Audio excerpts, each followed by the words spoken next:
Aksar, que significa Fortaleza Branca, é um distrito que tem sua cidade central localizada na província de Manisa, na região do Egeu, no oeste da Turquia.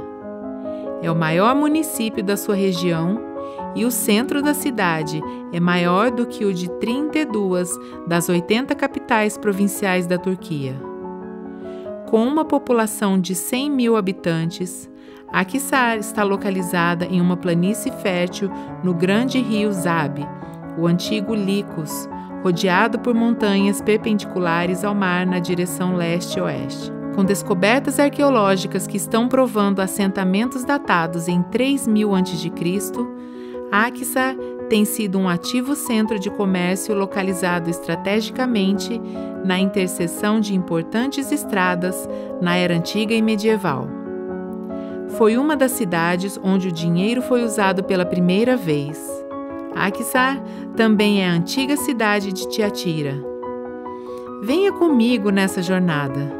A resposta certa, procurando pelos primeiros seguidores de Cristo na Turquia.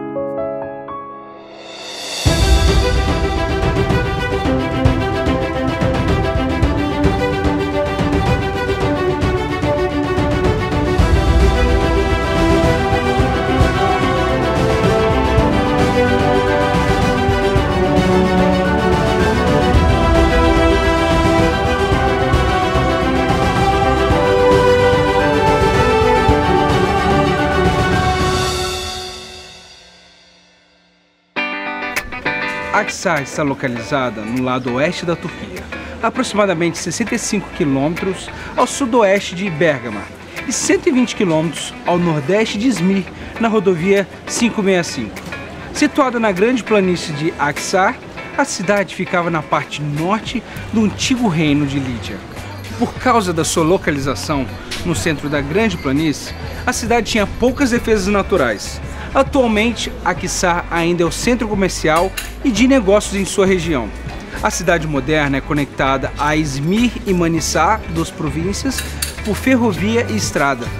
Exporta algodão, tabaco, grafite, ópio, lã, pastas e corantes.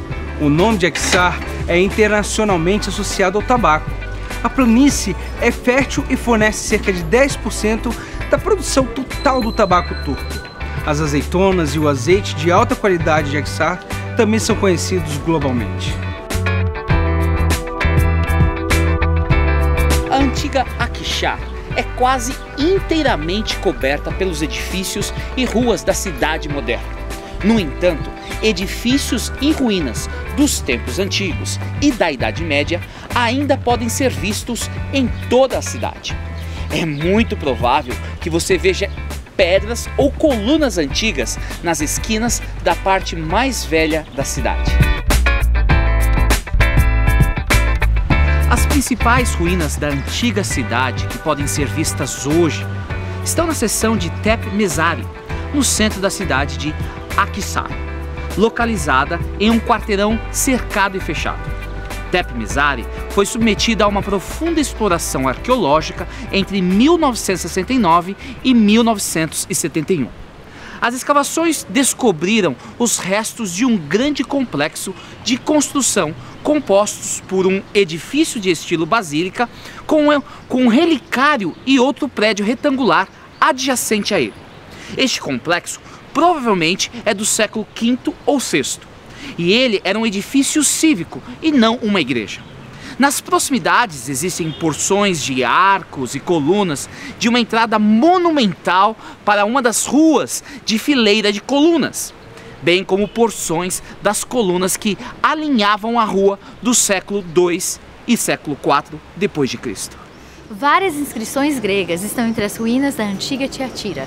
E muitos outros foram levados para o Museu Arqueológico da cidade de Manisa, localizado a cerca de 50 quilômetros a sudeste de Aksar, em direção a Izmir. Muitas moedas foram encontradas no local, evidenciando que associações de padeiros, ferreiros de bronze, trabalhadores especializados em lã, olearia, tecelãs de linho e curtidores eram ativos na cidade. A cidade moderna de Aksar se espalha pela superfície da antiga cidade de Tiatira do primeiro século. A origem e o significado deste nome são incertos. Alguns sugerem que Tiatira significa doce sabor do trabalho. Tiatira foi fundada por Seleuco I como um posto militar avançado para proteger uma das cercanias de seu império. Uma vez que não possuía fortificações naturais, ela dependia fortemente do espírito de seus cidadãos soldados para compensar sua vulnerabilidade. Em 190 a.C., a cidade foi passada para os romanos e se tornou parte do reino de Pérgamo e depois parte da província da Ásia. Com a chegada de condições estáveis sob o domínio romano, Tiatira foi destinada ao crescimento e à prosperidade como centro de fabricação e comercialização. Uma característica notável de Tiatira foi o grande número de associações comerciais que floresceram lá. O arqueólogo Sir William Ramsay observa que as inscrições, embora não são especialmente numerosas, mencionam trabalhadores de lã, trabalhadores de linho, fabricantes de roupas exteriores, tintureiros, trabalhadores de couro, curtidores, oleiros, padeiros, traficantes de escravos e ferreiros de bronze. O guardião divino da cidade era o deus Tyrnos, identificado com o deus grego do sol Apolo, que foi concebido como patrono das associações e, portanto, honrado em suas festividades. Uma vez que as associações comerciais estavam inseparavelmente interligadas com observâncias religiosas locais, elas representavam um problema especial para o bem-estar econômico dos cristãos. Todos esses comércios tinham associações, que eram clubes muito fechados, uma espécie de união local, que servia como a principal estrutura social para os artesãos e suas famílias. Cada uma dessas associações tinha suas divindades patronais, e os principais eventos sociais entre as associações eram as refeições festivas, onde a comida era servida em um contexto onde havia sido sacrificada a divindade patronal. Muitas vezes, essas refeições se tornaram uma ocasião para a imoralidade sexual florescer, onde as meninas eram disponibilizadas nas refeições apenas para os homens. Os cristãos que eram membros desses negócios comerciais tinham dificuldade em manter uma fé não comprometida em vista da pressão das associações para adorar nos vários templos da cidade e participar das festas das associações, a maioria delas com conotações religiosas. A cidade de Tiatira é mencionada pela primeira vez na Bíblia no livro de Atos. De acordo com Atos 16, Paulo, Silas e aparentemente Timóteo viajaram para Filipos, onde encontraram uma mulher chamada Lídia, que é descrita como da cidade de Tiatira e vendedora de tecidos de púrpura. Lídia se converteu ao cristianismo e junto com a sua casa foi batizada. Lídia então insistiu que Paulo e Silas ficassem em sua casa durante sua visita a Filipos. Não se sabe mais nada sobre esta primeira cristã convertida em solo europeu. Escreva esta carta ao anjo da igreja em Tiatira. Esta é a mensagem do Filho de Deus, cujos olhos são como chamas de fogo e cujos pés são como bronze polido. Sei de tudo o que você faz.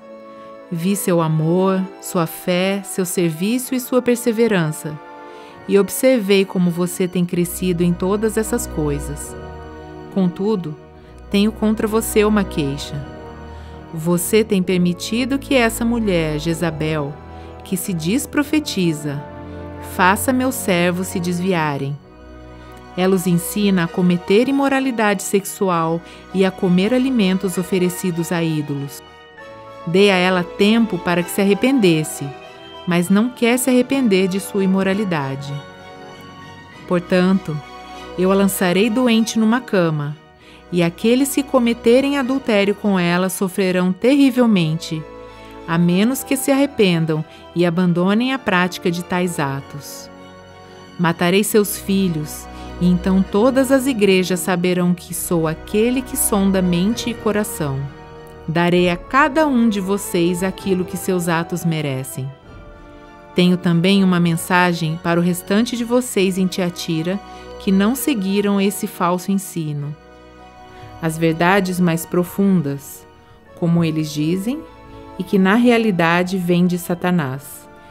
Não lhes pedirei coisa alguma, senão que se apeguem firmemente ao que já têm até que eu venha. Ao vitorioso que me obedecer até o fim, eu darei autoridade sobre as nações. Ele as governará com cetro de ferro e as despedaçará com vasos de barro. Ele terá a mesma autoridade que recebi de meu Pai, e também lhe darei a estrela da manhã. Quem tem ouvidos para ouvir, ouça o que o Espírito diz às igrejas.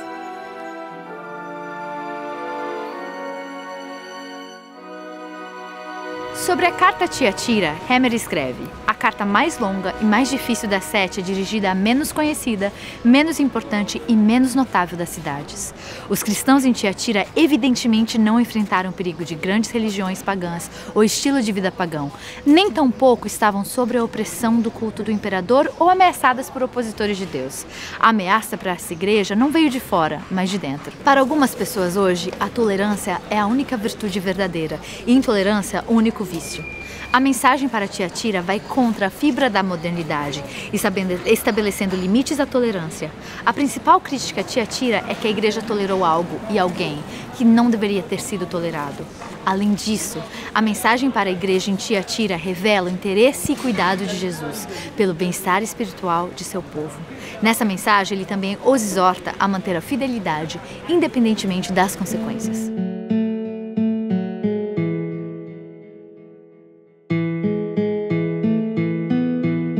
Aos cristãos de Tiatira, Jesus aparece como o Filho de Deus, aquele cujos olhos são como chama de fogo e seus pés como bronze numa fornalha ardente. Na visão inicial, Jesus aparece como um filho de homem, mas aqui, ele é o Filho de Deus. Está em forte contraste com a adoração cultual local a Apolo, que foi fundido com o do imperador, identificado como Apolo encarnado, de modo que ambos foram aclamados como filhos de Zeus. Consequentemente, não é o imperador ou a divindade guardiã de Tiatira, mas o Cristo ressurreto, que é o verdadeiro Filho de Deus. A descrição de Cristo nos lembra o mensageiro divino em Daniel. Os olhos como tochas acesas, os braços e pernas como o reflexo do bronze polido. Os olhos flamejantes simbolizavam a capacidade penetrante de Cristo de ver as partes mais íntimas dos seres humanos. Os pés, como bronze polido, significam sua estabilidade intransigente. A igreja está evidentemente sobre um exame intenso e cuidadoso pelo discernimento penetrante daquele que sonda mentes e corações.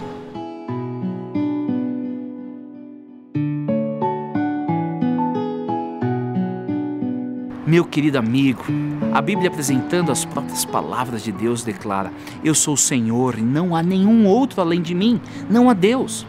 Sendo todo-poderoso, Ele é o único Deus. Ele está preocupado com o que se passa no seu coração, sua alma, sua motivação. O Senhor não vê como o homem vê a aparência, mas o Senhor vê o coração. Por esta razão, o salmista escreveu: Senhor, você me examinou e você me conhece.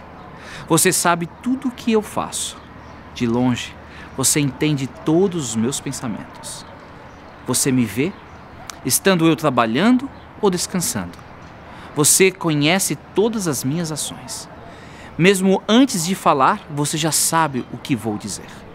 Por isso, devemos ouvir a voz de Deus e o seu convite: meu filho, me dê o seu coração.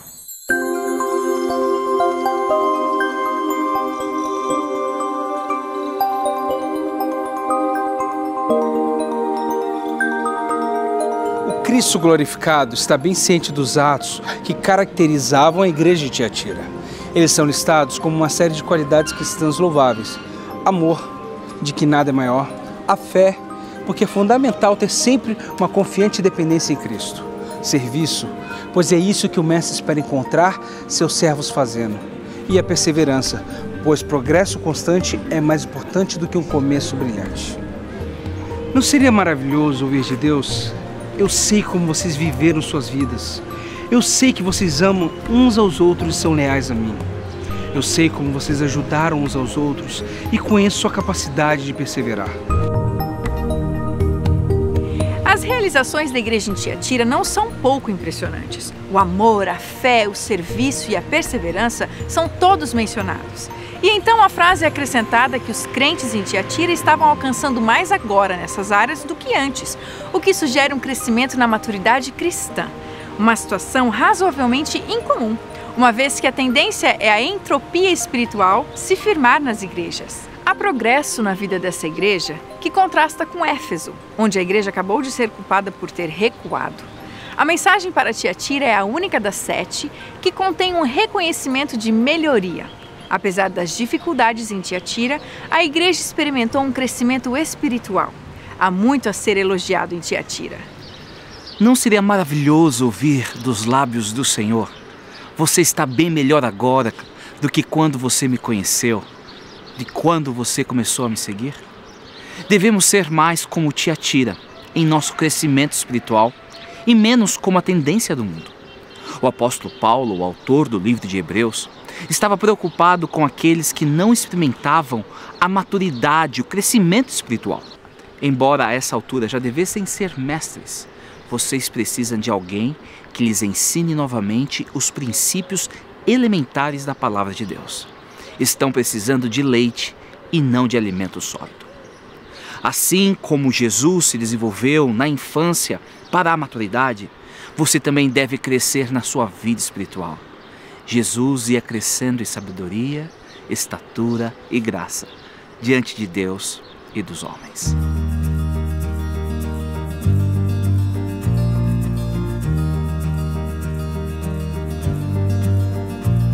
A igreja em Tiatira era claramente uma igreja dividida. Na superfície, era uma igreja muito ativa, cheia de amor e fé, manifestada em serviço e perseverança. Nos olhos de Cristo, no entanto, uma igreja ativa nem sempre significa uma igreja fiel.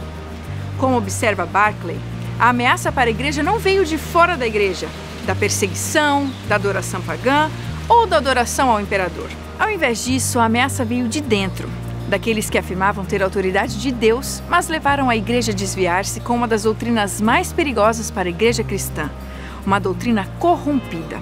Esse grupo apóstata é referido como em termos de Jezabel, a rainha do Antigo Testamento, que levou Israel ao pecado, suplantando a adoração do Deus verdadeiro com o culto a Baal. Jezabel em Tiatira se diz profetisa. Na igreja primitiva, as mulheres também receberam o dom de profecia. O dom de profecia foi altamente respeitado, porque os profetas eram considerados como recebendo revelação direta de Deus. O fato de que uma mulher exerceu um papel de liderança tão influente no cristianismo do início do século não é único. Antigas inscrições judaicas da Anatólia e de outros lugares testemunham muitos papéis de lideranças importantes de mulheres em sinagogas. De acordo com Eusébio, mais tarde a profetisa cristã Amia foi ativa na Filadélfia. Jezabel em Tiatira afirma ter o dom de profecia. Ela é retratada como uma pessoa que ensina e engana meus servos a fornicar e comer coisas sacrificadas aos ídolos. Ela se intitula uma profetisa, mas o seu ensinamento é falso. Foi o que encontramos nas igrejas de Éfeso e Pérgamo. Enquanto essas duas igrejas eram assediadas e lutavam contra esses ensinamentos falsos, a igreja em Tiatira, como o texto grego claramente indica, permitiu ou tolerou sua presença. A profetisa ensinou abertamente e promoveu o alinhamento com os padrões terrestres. E ela o fez com grande sucesso, pois a maioria da congregação seguiu seus ensinamentos sedutores. Em uma cidade cuja vida econômica era dominada por associações comerciais, em que as práticas religiosas pagãs se tornaram os critérios para a adesão, os cristãos convertidos enfrentariam o problema de corromper sua posição, pelo menos o suficiente para permitir a sua participação em uma refeição dedicada a alguma divindade pagã. Rejeitar essa acomodação poderia significar isolamento social e dificuldades econômicas. Com sua tendência nicolaíta, a profetisa poderia sugerir que um ídolo não é nada. Os crentes, eles não precisavam passar pela privação e as suas consequências e correr o risco de não conseguir a licença comercial. Eles deveriam simplesmente ceder à realidade. Cristo, no entanto, fala com grande severidade sobre qualquer corrompimento, concessão desse tipo. Como eles não estavam dispostos a se arrepender, mesmo após um tempo considerável de graça, Jezabel e seus associados adúlteros sofreriam muito e seus filhos seriam mortos. Somente uma minoria, que são referidos como os remanescentes, não sucumbiriam à sua influência persuasiva e permaneceram fiéis ao evangelho pregado por João. Enquanto a igreja de Éfeso carecia de amor ardente e se concentrava apenas na obediência a Deus, tornando-se legalista e severa ao lidar e verificar com aqueles que não eram doutrinamente saudáveis, a igreja em Tiatira foi para outro extremo. Ao enfatizar o amor e o evangelho, esta igreja tolerou os falsos ensinamentos que perverteram a sã doutrina e conduta, causando muito mal à pureza do ensino do evangelho e da unidade da igreja. Toda geração de seguidores de Cristo, você e eu, devemos enfrentar e perguntar: até onde devo aceitar e adotar normas e práticas contemporâneas? Por um lado, os cristãos não devem negar a fé. Por outro lado, eles não devem negar seu pertencimento à sociedade. A causa de Cristo não é servida se os cristãos aparecem como um grupo de pessoas antiquadas que sempre tentam se retirar do mundo real. Os cristãos vivem no mesmo mundo que seus vizinhos e enfrentam os mesmos problemas. Eles devem encontrar soluções cristãs. A profetisa e seus seguidores estavam tão preparados para se conformarem com as práticas dos vizinhos pagãos que perderam de vista a posição cristã essencial. Eles tinham exaltado a conveniência sobre o princípio. Se o cristianismo tivesse sido assim, certamente se tornaria apenas como um dos outros cultos orientais que tiveram seu momento e pereceram. O Senhor ressurreto aponta para a própria essência da vida cristã quando ele insiste em altos padrões de conduta moral.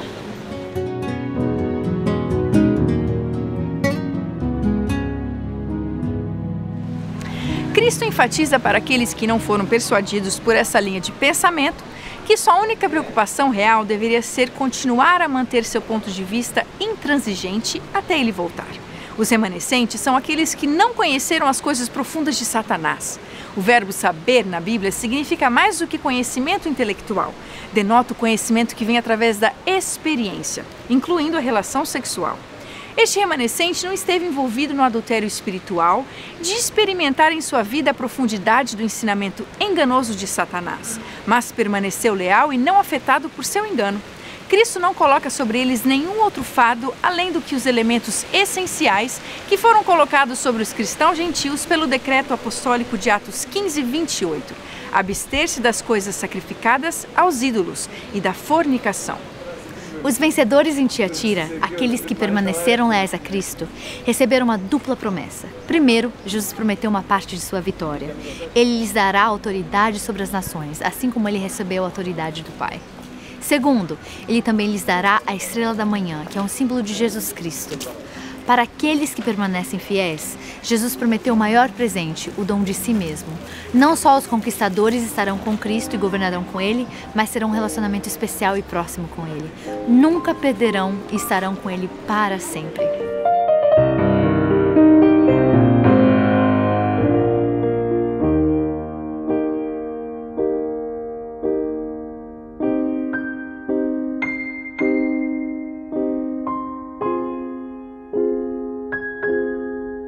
Se você está ouvindo esta mensagem hoje, é porque Deus não desistiu de você. Ele está dizendo para você: segure firme, não se corrompa. Ou Ele está dizendo: eu perdoo você e hoje eu estou lhe dando uma nova oportunidade. Você consegue ouvir Cristo dizendo isso para você agora? Eu sou seu e você é meu. Tudo que tenho é seu. Eu quero que você tenha hoje o melhor presente. Eu mesmo. Eu entreguei minha vida por você. Quero ser uma realidade em sua vida, sustentando você todos os dias, protegendo você a cada passo até o dia em que eu voltarei para levá-lo para casa.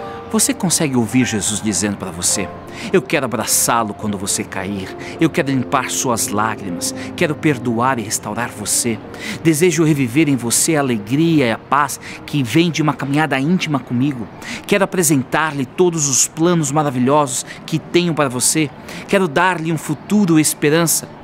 Você está disposto a aceitar o seu pedido hoje? Jesus está implorando a você: não me resista. Ao ouvir a minha voz, não endureça seu coração. Não espere amanhã. Hoje é o dia. Entregue-se aos meus braços amorosos agora. Deixe-me ser o seu amigo, seu Salvador e seu Deus. Como você responderá ao apelo de Jesus? Cada dia é um novo dia para você recomeçar e buscar de coração o Senhor, apoiando no futuro, tropeçando no passado, mas andando e clamando por perdão. Não importa o pecado, não importa o pecador, Deus te aceita se você permitir. Se o Espírito falar, deixa a salvação entrar. É agora, não há tempo, tome a cruz. Não resista mais, se entregue ao Pai. Hoje é dia de decisão. Não rejeite a luz, se liberte do mal. Deus não vai desistir de você.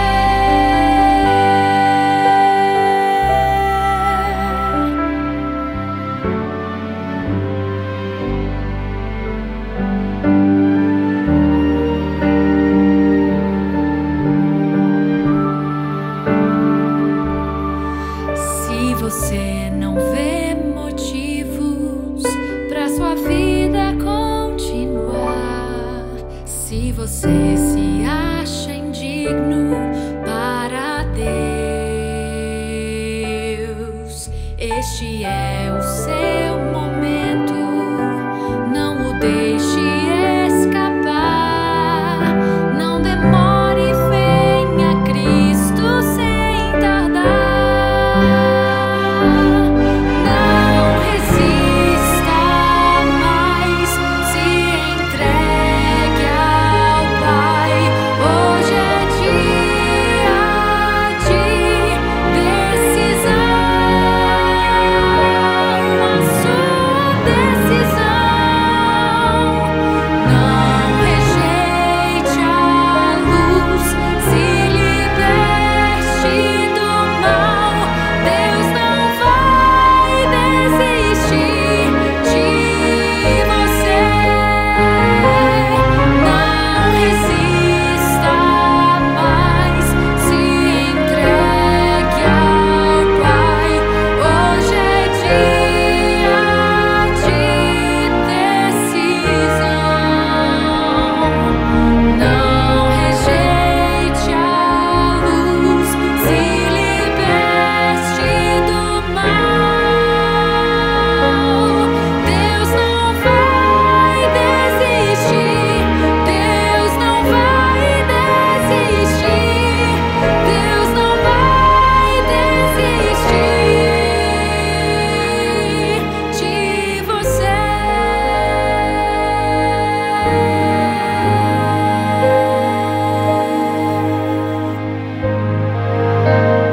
Vamos orar. Querido Pai, obrigado pela nova oportunidade que o Senhor nos concede a cada dia. Obrigado pela cruz e pela graça que transborda do sacrifício do seu Filho amado, Jesus Cristo. Que o sangue de Cristo possa cobrir os nossos pecados. Que o sangue de Cristo possa nos perdoar, nos reviver e fazer-nos nova criatura. Que cada pessoa que está ouvindo a minha voz neste exato momento possa sentir-se abraçado por Ti. Senhor, cuida de nós até o cumprimento da Tua promessa. É no nome de Cristo que oramos. Amém.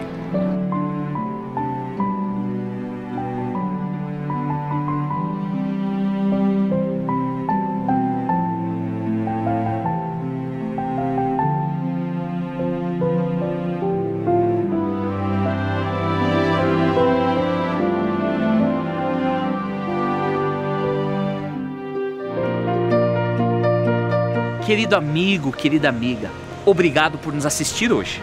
Não se esqueça de compartilhar a resposta certa procurando pelos primeiros seguidores de Cristo na Turquia com os seus familiares e amigos. Visite o nosso website. Lá você poderá nos deixar uma mensagem, seu pedido de oração e solicitar uma cópia do programa de hoje ou da série completa. Se você sentir no seu coração a vontade de apoiar esse ministério, você pode fazer sua doação no nosso website também. Espero vê-lo muito em breve. Que Deus te abençoe.